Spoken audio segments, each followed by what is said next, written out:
Today, Precarious plays Metroid Prime 3, Corruption.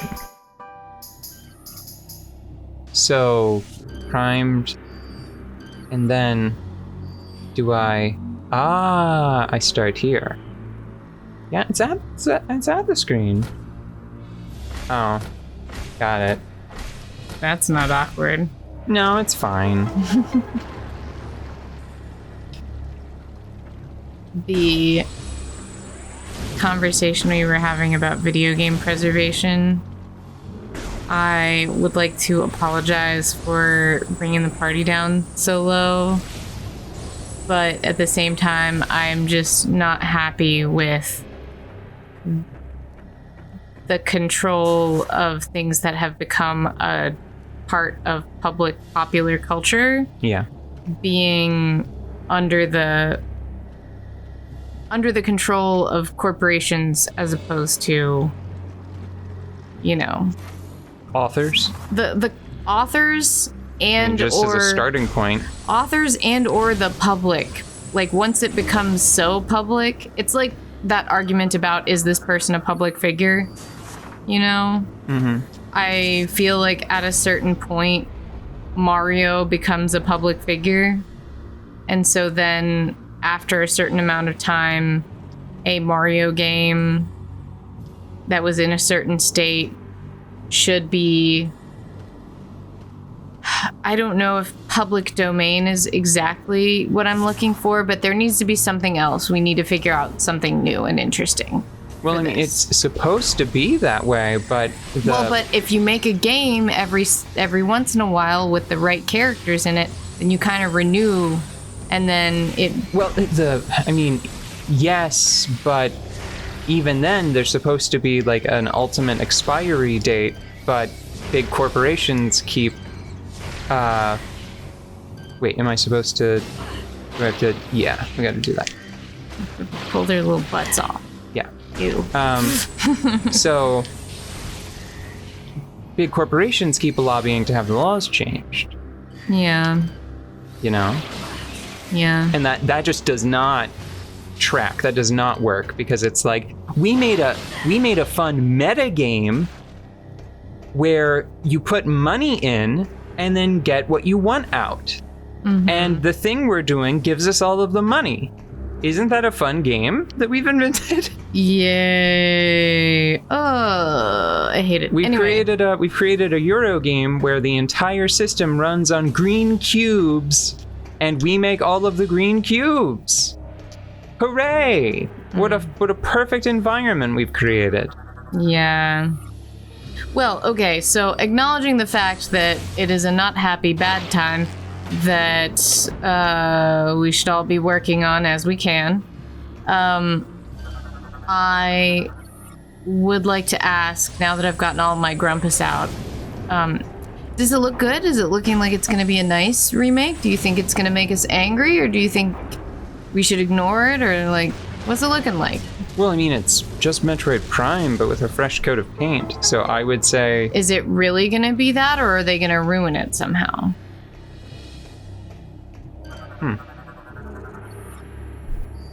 Are they gonna put in a microtransaction for, like, no, Samus boobies or something? Like, that's what I'm expecting. Nah, Nintendo usually keeps it...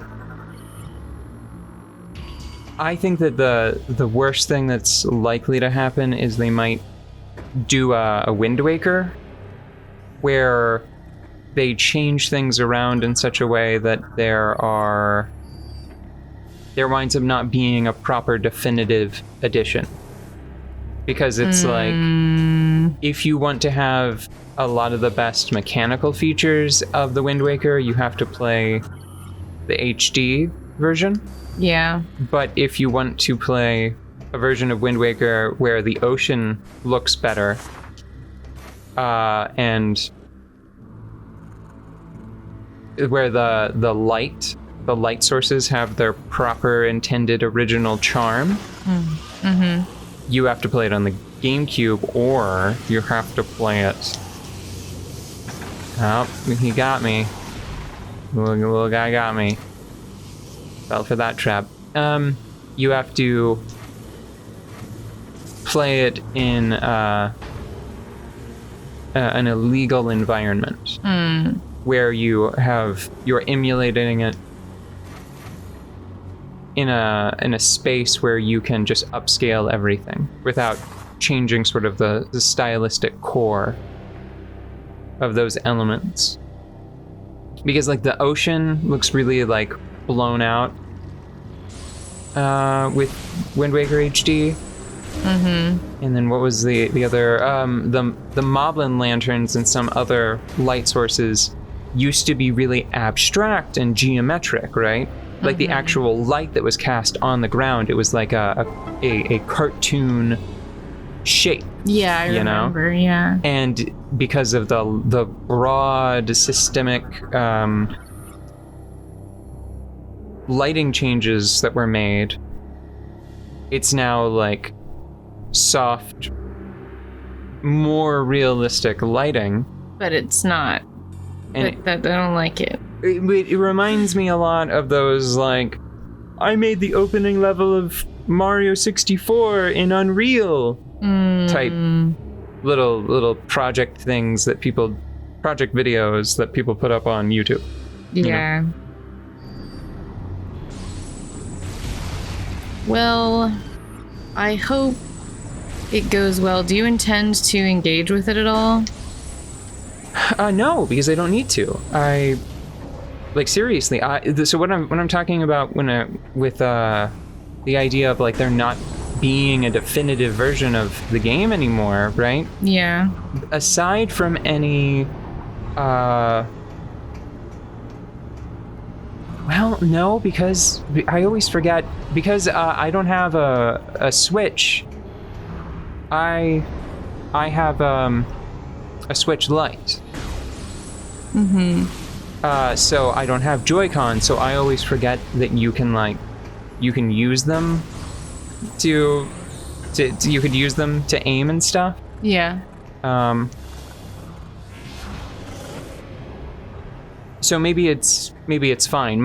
What I was going to say is, like, it feels to me, my instinct says, like, so I've got to choose between, it feels like it might be a waste of time, but what if something opened up down there, like a little secret, Oh, just do it. Yeah, I'll just jump down here and see if there's anything. Okay, but it is a way back up now. If nothing else. So it's like, do I choose between the better looking presentation of the new version, assuming that they, didn't like ruin it stylistically somehow? Or do I choose between the Wiimote controls, the aiming controls of the Metroid Prime Trilogy version? But maybe that isn't something you have to choose between, because maybe the Switch version you can aim with the Joy-Cons if you have them. And I'm pretty sure you can connect Joy-Cons to a Switch Lite. So I still just I don't think, like, I think that 2D graphics were good enough starting with the Super Nintendo, and I think that 3D graphics were good enough starting with the GameCube. Right? Pikmin was so cute. Anything more than that, I will not be impressed again, personally. I will not be impressed with graphics again until it's like, okay, we need all of this processing power because I have just put on a VR headset and I'm trying to render Resident Evil 4 VR, and if Ashley does not look like a real person, it is uncanny. You know what I mean? Like, that, when that happens, when someone achieves that, then I'll be like, okay, all of this was finally worth it. All of this We have hardware. now come to a new paradigm. Yeah, we've reached a new plateau. We've arrived. I can finally be fully convinced as Ashley yells, "Leon, help."